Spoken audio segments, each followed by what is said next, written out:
வாக்குச்சாவடி நிலைய அலுவலர்களுக்கு வணக்கம். இந்த கணக்கீட்டு படிவம் எப்படி ஃபில் பண்றதுன்னு சொல்லி எல்லாருமே டவுட் கேக்குறீங்க.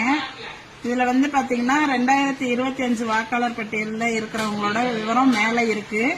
இப்ப அவங்களோட டேட் ஆஃப் பர்த் மேல இருக்க வாக்காளர் இப்ப தீபான்னு இருக்காங்க.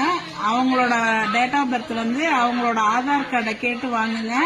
அதுல என்ன டேட் ஆஃப் பர்த் இருக்கோ அவங்க என்ன ப்ரூஃப் கொடுக்கறாங்களோ அதுல உள்ள டேட் ஆஃப் பர்த் இந்த களத்துல ஃபில் அப் பண்ணணும். அடுத்தது ஆதார் நம்பர், அவங்களோட ஆதார் நம்பரு, அவங்களோட மொபைல் நம்பர் அடுத்த கட்டத்தில் எழுதணும்.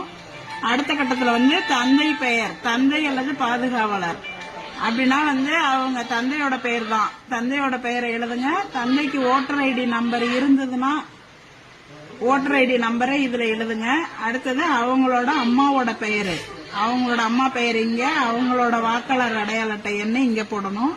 அடுத்தது துணைவரின் பெயர்னு போட்டிருக்காங்க. இவங்க இந்த லேடிஸா இருந்தா அவங்களோட ஹஸ்பண்ட் நேம், அவங்களோட ஓட்டர் ஐடி. ஜென்ஸா இருந்தாங்கன்னா அவங்களோட ஒய்ஃபோட பேரு, அவங்களோட ஓட்டர் ஐடி நம்பரை இந்த கட்டத்துல ஃபில் பண்ணணும். இது 2025 தான் இருக்கிறாங்க.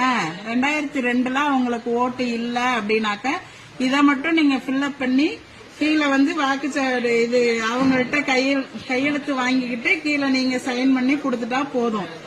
2002லயும் இவங்க இருக்கிறாங்க அப்படின்னு சொன்னாக்க இந்த டீடைல்ஸ் எல்லாம் இங்கேயும் ஃபில் அப் பண்ணி 2002 வாக்காளர் பட்டியலில் இருக்கிறவங்களோட டீடைல்ஸ் ஏற்கனவே நம்ம பிஎல்ஓ ஆப்ல கிரீன் கலர் பண்ணி வச்சிருப்போம். அந்த சீரியல் நம்பரை நீங்க சர்ச் ஆப்ஷன்ல போய் கொடுத்தீங்கன்னாவே அவங்களோட டீடைல்ஸ் 2002ல உள்ள அவங்களோட பெயரு, அவங்களோட அடையாள அட்டை எண்ணு, அதுல உள்ள உறவு முறை, மாவட்டம், மாநிலம், சட்டமன்ற தொகுதியோட பெயரு, அப்ப உள்ள பாகம் எண்ணு, வரிசை எண்ணு எல்லாமே அந்த கிரீன் கலர்ல இருக்கிறத வச்சு நீங்க அதை வச்சு நீங்க இந்த டீடைல்ஸ் ஃபில் அப் பண்ணிக்கலாம். 2002ல இருந்தாங்கன்னா.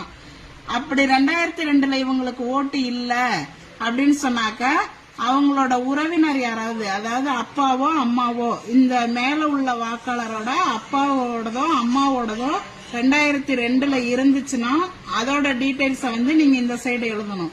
இல்ல அவங்களுக்கு 2002ல அவங்க அம்மா அப்பாவோட ஓட்டு இல்லை அப்படின்னாக்க இங்க பென்சில்ல இல்லைன்னு எழுதிருங்க. அதே மாதிரி இந்த சைடும் அவங்களுக்கு 2002ல ஓட்டு இல்ல அப்படின்னா இங்கேயும் இல்லைங்கிறத பென்சில்ல எழுதிக்கிங்க. எழுதிட்டு வாக்காளர்கள்ட்ட இந்த சைன் வாங்கிக்கிங்க. நீங்க ஒரு சைன் போடுங்க. 2 ஃபார்மையும் அவங்ககிட்ட கொடுத்துட்டு ஃபில் அப் பண்ணி வாங்கணும். இதுல ஏதாவது சந்தேகம் இருந்துச்சுன்னா கேளுங்க, நாங்க சொல்றோம். இப்படிதான் ஃபில் அப் பண்ணணும்.